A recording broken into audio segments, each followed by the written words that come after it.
Shalom keluarga damai, kita bertemu kembali dalam Sapaan Damai Sejahtera hari ini Jumat 25 Juli 2025. Mari Bapak Ibu Saudara yang terkasih, kita siapkan hati untuk mendengar dan merenungkan firman Tuhan, kita sama-sama berdoa. Bapa yang baik, terima kasih buat kasih-Mu yang tak berkesudahan dalam hidup kami. Saat ini kami datang ke hadirat-Mu, kami mau bersama-sama membaca dan merenungkan firman-Mu. Teduhkanlah hati kami Tuhan, supaya kami siap mendengar suara-Mu. Kiranya Roh Kudus menerangi hati dan pikiran kami. Dalam nama Yesus kami berdoa, amin. Bapak Ibu Saudara yang terkasih, kalau beberapa hari ini kita sudah belajar tentang keramahan, maka hari ini kita akan belajar tentang kemarahan. Marah merupakan salah satu emosi dasar yang dimiliki oleh manusia. Setiap manusia pasti pernah marah.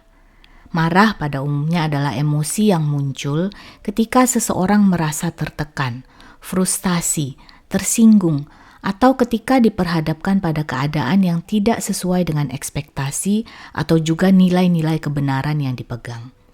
Dari sini kita bisa melihat bahwa kemarahan itu bisa negatif ataupun positif. Artinya marah itu sebenarnya boleh-boleh saja, tetapi kita harus tetap memiliki penguasaan diri. Kita harus dapat mengendalikan amarah kita. Bapak Ibu Saudara yang terkasih, mari kita membaca firman Tuhan yang tertulis pada Efesus 4 ayat 26 sampai 27. Efesus 4 ayat 26 sampai 27.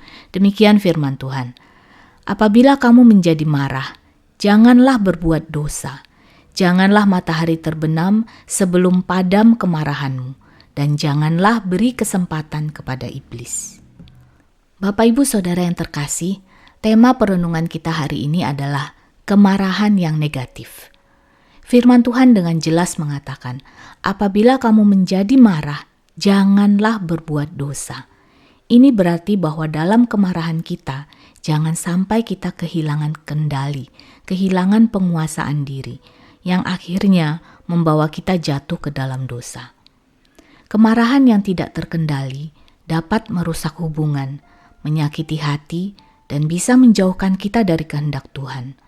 Ketika kemarahan itu semakin merajalela, akhirnya kita tidak dapat lagi mendengar suara Tuhan. Yang ada hanya suara ego kita sendiri. Dan inilah yang membuka kesempatan bagi iblis untuk membawa kita lebih terpuruk lagi di dalam dosa. Bapak Ibu Saudara yang terkasih, Musa adalah seorang pemimpin besar yang setia. Selama puluhan tahun, Musa memimpin bangsa Israel yang keras kepala dan sering bersungut-sungut. Setiap hari ia harus mendengarkan keluh kesah mereka. Padahal Tuhan dengan begitu jelas menunjukkan kasih setianya kepada mereka. Tekanan dan kekecewaan yang menumpuk membuat Musa akhirnya gagal menahan amarahnya. Pada bilangan 20 ayat 2-13, ketika bangsa Israel bersungut-sungut karena kehausan, Tuhan menyuruh Musa untuk berbicara atau mengatakan kepada bukit batu untuk mengeluarkan air. Tetapi dengan kemarahannya, Musa berkata kepada bangsa Israel, "Dengarlah hai orang-orang durhaka, apakah kami harus mengeluarkan air bagimu dari bukit batu ini?"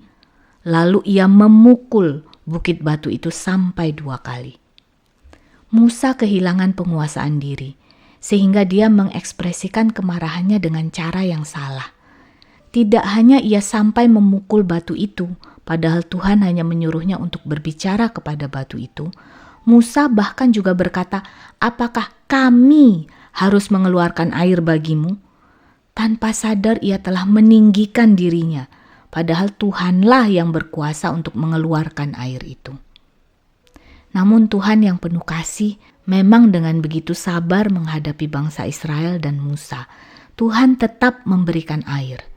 Namun di ayat 12 Tuhan berfirman kepada Musa, "Karena kamu tidak percaya kepadaku dan tidak menghormati kekudusanku di depan mata orang Israel, sebab itu kamu tidak akan membawa jemaah ini masuk ke negeri yang kuberikan kepada mereka."